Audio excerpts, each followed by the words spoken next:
Assalamualaikum warahmatullahi wabarakatuh. Salam dan bahagia Ibu dan Bapak Guru.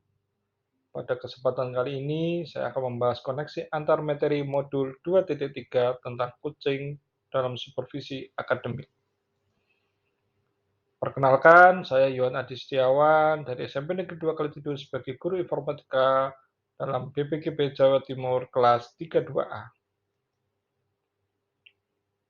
Pada refleksi Dwi mingguan ini, saya menggunakan model Driscoll, di mana suatu pendekatan atau metode refleksi diri yang membantu individu dalam memahami dan mempelajari pengalaman mereka secara lebih efektif. Refleksi Driscoll tahap pertama What? Pada tahap ini, individu diminta untuk merefleksikan pengalaman atau kejadian yang baru saja dialami. Mereka diminta untuk menggambarkan secara detail apa yang terjadi dan mengidentifikasi fakta-fakta yang terjadi dalam situasi tersebut.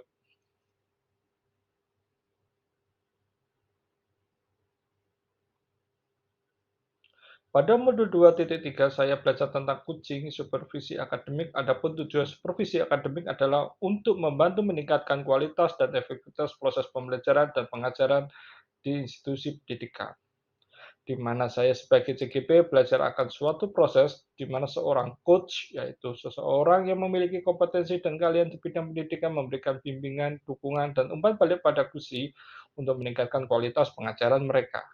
Proses kucing supervisi akademik dengan pendekatan kucing dalam bentuk alur tirta, target, identify, respond, track, and adjust, bertujuan untuk membantu kusi dalam memahami dan merencanakan tujuan yang ingin dicapai, mengidentifikasi faktor-faktor yang mempengaruhi pencapaian tujuan tersebut, merespon dan mengevaluasi kinerja mereka, melacak dan memantau kemajuan serta menyesuaikan rencana jika diperlukan.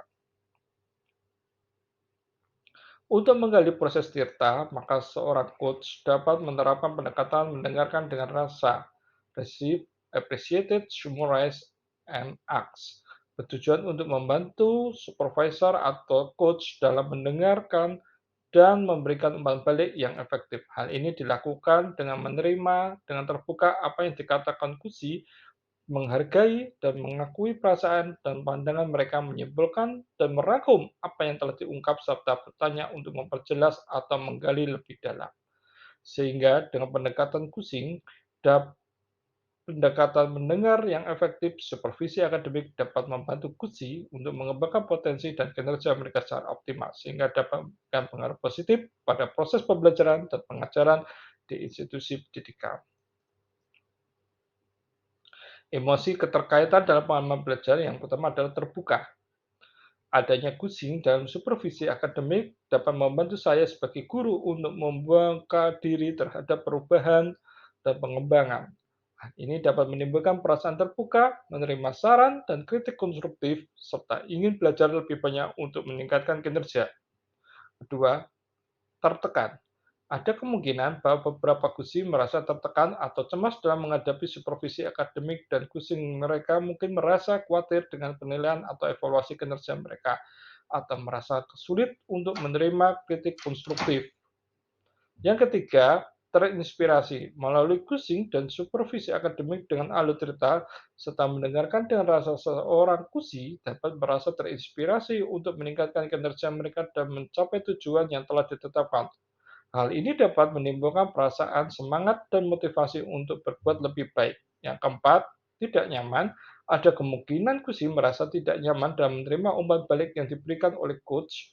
Mereka mungkin merasa bahwa kritik atau saran yang diberikan tidak sesuai dengan pandangan mereka, atau merasa sulit untuk menerima kritik konstruktif karena merasa terlalu pribadi.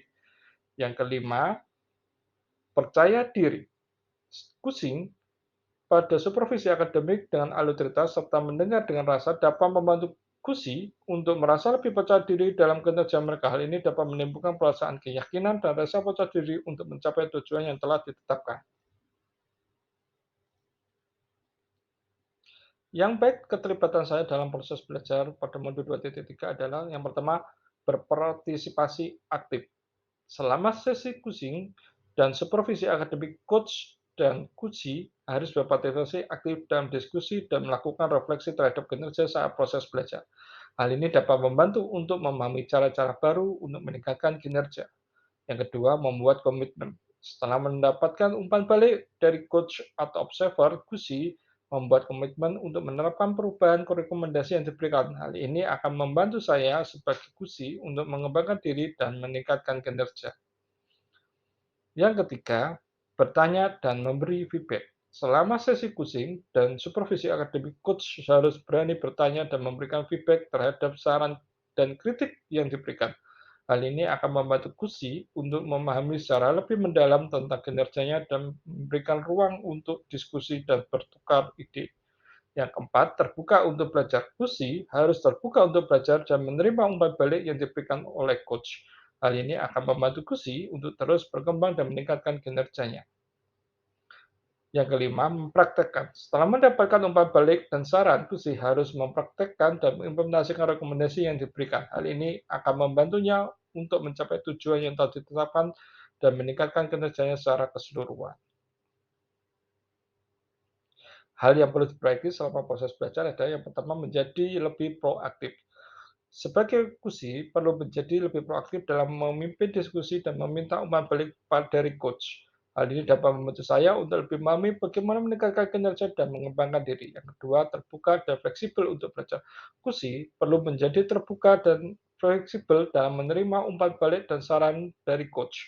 Hal ini akan membuat saya untuk mencapai tujuan yang telah ditetapkan dan mengembangkan diri Gusi. Yang ketiga, menjadi lebih reflektif. Gusi perlu menjadi lebih reflektif terhadap kinerja dan mengidentifikasi area yang perlu ditingkatkan. Hal ini akan membantu Gusi untuk memahami lebih dalam tentang kinerja mereka dan mencari cara-cara baru untuk meningkatkan kinerjanya. Yang keempat, mengambil tindakan. Setelah mendapatkan umpan balik dan saran dari coach, Gusi perlu mengambil tindakan untuk menerapkan perubahan yang diajukan. Hal ini akan membantu Gusi untuk meningkatkan kinerja dan mencapai tujuan yang telah ditetapkan.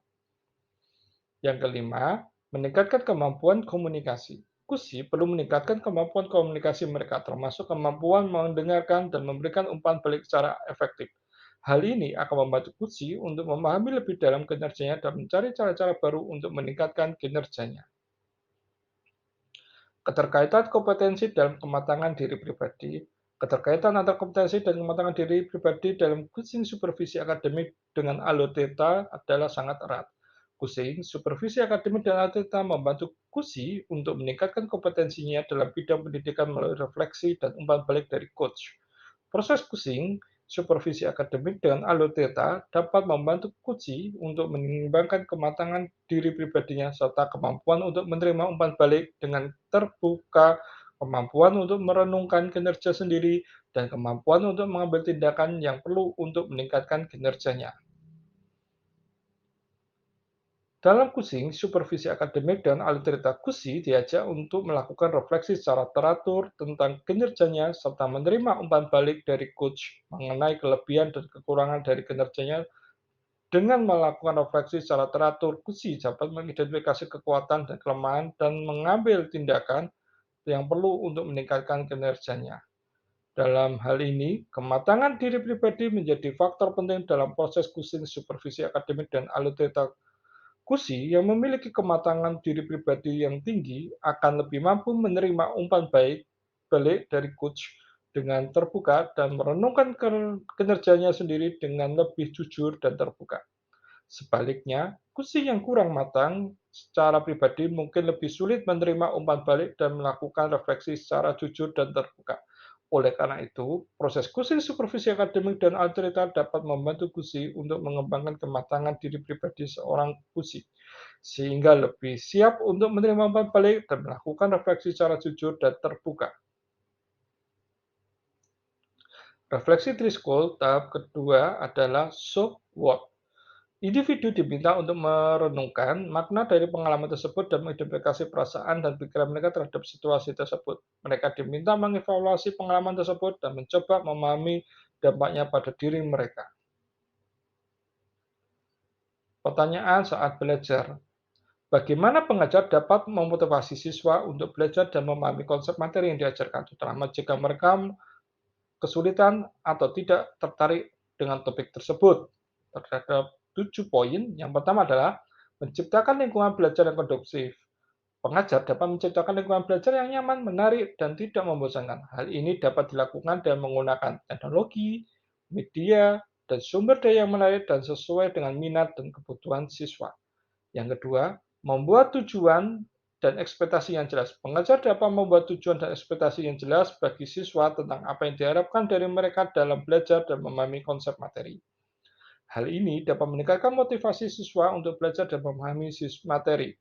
Yang ketiga, memberikan penguatan positif. Pengajar dapat memberikan penguatan positif kepada siswa ketika mereka berhasil memahami konsep materi yang diajarkan. Hal ini dapat meningkatkan motivasi siswa untuk terus belajar dan memahami materi. Yang keempat, menggunakan pendekatan pembelajaran bervariasi. Pengajar dapat menggunakan berbagai pendekatan pembelajaran bervariasi untuk motivasi siswa yang memiliki minat dan gaya belajar yang berbeda. Hal ini dapat membantu siswa memahami materi secara efektif. Yang kelima, menggunakan konteks kehidupan nyata. Pengajar dapat menggunakan konteks kehidupan nyata yang relevan dengan konsep materi yang diajarkan. Hal ini dapat meningkatkan minat siswa terhadap materi dan membantu mereka memahami materi secara lebih baik. Yang keenam, memberikan umpan balik yang konstruktif. Pengajar dapat memberikan umpan balik yang konstruktif kepada siswa tentang kemajuan mereka dalam memahami konsep materi. Hal ini dapat membantu siswa untuk memperbaiki dan meningkatkan pemahaman mereka terhadap materi. Yang ketujuh, memberikan tantangan yang sesuai. Pengajar dapat memberikan tantangan yang sesuai bagi siswa untuk motivasi dan mereka dalam belajar dan memahami konsep materi. Hal ini dapat membantu siswa merasa terpacu untuk terus belajar dan memahami materi dengan lebih baik. Pertanyaan yang kedua adalah, bagaimana pengajar dapat terus memperbarui dan meningkatkan keterampilan dan pengetahuan mereka sebagai pengajar, agar mereka dapat memberikan pengajaran yang lebih baik dan memperkaya pengalaman belajar siswa. Bagaimana pengajar dapat mengidentifikasi area yang membutuhkan perbaikan dan meningkatkan keterampilan mereka di bidang tersebut. Untuk menjawab pertanyaan ini, terdapat 5 poin yang perlu kita perhatikan. Yang pertama adalah membaca dan mengikuti berita terbaru dan penelitian di bidang pendidikan dan terkait pelajaran dengan subjek yang diajarkan. Dengan begitu, dapat terus memperbaiki pengetahuan dan memperbaiki metode pengajaran yang digunakan. Yang kedua, mengikuti pelatihan dan seminar yang terkait dengan subjek yang diajarkan dan keterampilan pengajaran. Hal ini dapat membantu pengajar meningkatkan keterampilan dan pengetahuan mereka di bidang mereka perlukan. Yang ketiga, berkolaborasi dan berdiskusi dengan sesama pengajar untuk berbagi pengalaman dan ide-ide terbaru. Pengajar dapat mengikuti komunitas pengajar di media sosial atau bergabung dalam forum diskusi terkait dengan pengajaran. Yang keempat, melakukan refleksi dan evaluasi di saat teratur untuk mengidentifikasi kekuatan dan kelemahan dalam pengajaran mereka. Pengajar dapat mengajukan pertanyaan kritis terhadap pengajaran mereka seperti, apakah metode yang saya gunakan efektif? Atau bagaimana saya dapat membuat pelajaran yang lebih menarik dan bermakna bagi siswa? Menerima umpan balik dari siswa dan rekan sejawat. Pengajar dapat meminta siswa dan rekan sejawat untuk memberikan umpan balik terkait pengajaran mereka, baik secara langsung maupun melalui survei atau kuis. Hal ini dapat membantu pengajar mengetahui area mana yang membutuhkan perbaikan dan meningkatkan keterampilan mereka di bidang tersebut. Insight yang perlu saya perhatikan adalah dalam kursing supervisi akademik, guru dapat diminta merefleksikan pembelajaran yang telah dilakukan dan mencoba untuk mengkaitkan dengan pengalaman dan pengetahuan yang dimiliki. Hal ini dapat membantu guru untuk memahami materi secara lebih mendalam dan menemukan keterlibatan antara materi yang dipelajari dengan kehidupan sehari-hari atau pengalaman pribadi yang dimilikinya. Selain itu, penggunaan teknik diskusi atau pertanyaan terbuka dalam coaching supervisi akademik juga dapat membantu guru untuk mengolah materi dengan pemikiran pribadi. Dalam teknik ini, guru akan diminta untuk berpikir secara kritis dan mengeluarkan pendapat serta ide-ide baru terkait dengan materi yang dipelajari. Dengan mengolah materi yang dipelajari dengan pemikiran pribadi, diharapkan dapat tergali wawasan baru atau sudut pandang yang berbeda terkait dengan materi tersebut. Hal ini dapat membantu guru untuk mengembangkan kreativitas dan inovasi dalam mengajar serta meningkatkan kualitas pembelajaran siswa. Hambatan kursing dalam supervisi akademik di tingkat lingkungan sekolah ataupun di tingkat kabupaten Bojonegoro biasanya adalah ada 4 hal. Yang pertama, kesulitan dalam mengidentifikasi kebutuhan dan harapan guru. Yang kedua, kesulitan dalam memberikan umpan balik yang konstruktif dan berorientasi pada perkembangan. Yang ketiga, kesulitan dalam memotivasi guru untuk terlibat dalam proses kursing supervisi akademik. Yang keempat, tidak ada adanya dukungan dari pihak sekolah atau pimpinan dalam pelaksanaan supervisi akademik. Untuk menjawab hambatan tersebut, solusinya adalah yang pertama, melakukan wawancara atau diskusi kelompok dengan guru untuk mengetahui lebih jauh tentang kebutuhan dan harapan mereka dalam proses pembelajaran. Sebagai seorang coach, Anda dapat membuat suasana yang kondusif untuk memperoleh informasi yang diinginkan. Yang kedua, gunakan teknik tanya jawab yang tepat dengan mengajukan pertanyaan terbuka yang dapat memancing respon dan pemikiran guru, sehingga memudahkan pengajar dalam memberikan umpan balik yang konstruktif. Yang ketiga, selain memberikan umpan balik yang konstruktif, pengajar juga perlu memberikan umpan balik yang positif untuk memotivasi gusi dan memberikan pengakuan atau prestasi mereka. Umpan balik yang positif juga dapat membantu mengurangi perasaan tidak aman dan meningkatkan rasa percaya diri gusi. Yang keempat, mempersiapkan diri dan meningkatkan kompetensi sebagai pengajar agar mampu memberikan hasil yang baik melalui coaching supervisi akademik, sehingga dapat memberikan dampak positif pada kualitas pembelajaran dan pencapaian hasil belajar murid. Refleksi di sekolah tahap ketiga yaitu Now What. Individu diminta membuat rencana tindakan untuk masa depan berdasarkan pemahaman yang telah mereka capai dari pengalaman tersebut. Mereka diminta memikirkan tindakan yang dapat mereka lakukan untuk meningkatkan kinerja mereka atau untuk menghindari masalah serupa di masa depan. Pengalaman masa lalu terkait coaching dalam supervisi akademik, saya mengacu pada beberapa prinsip dan nilai yang dipelajari dari filosofi Ki Hajar Dewantara, yaitu pendidikan sebagai upaya untuk membangun karakter dan kepribadian individu, serta guru sebagai fasilitator untuk mencapai tujuan tersebut.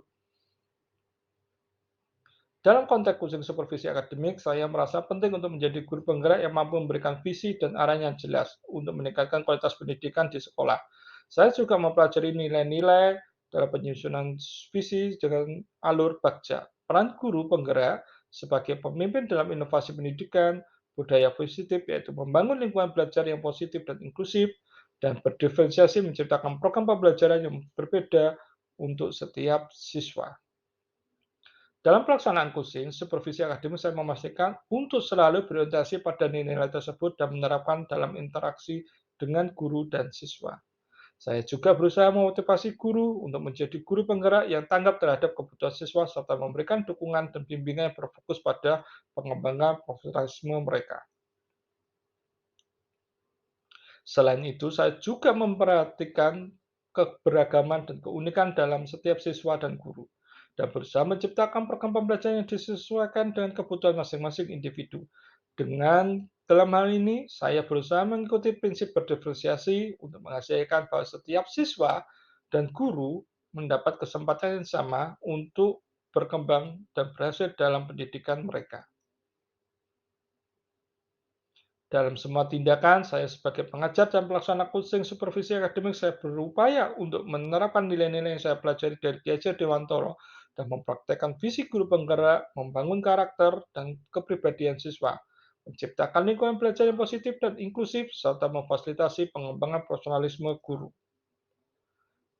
Demikian refleksi 2 mingguan dengan mode Driscoll, koneksi antar materi modul 2.3, coaching supervisi akademik. Saya akhiri. Wassalamualaikum warahmatullahi wabarakatuh.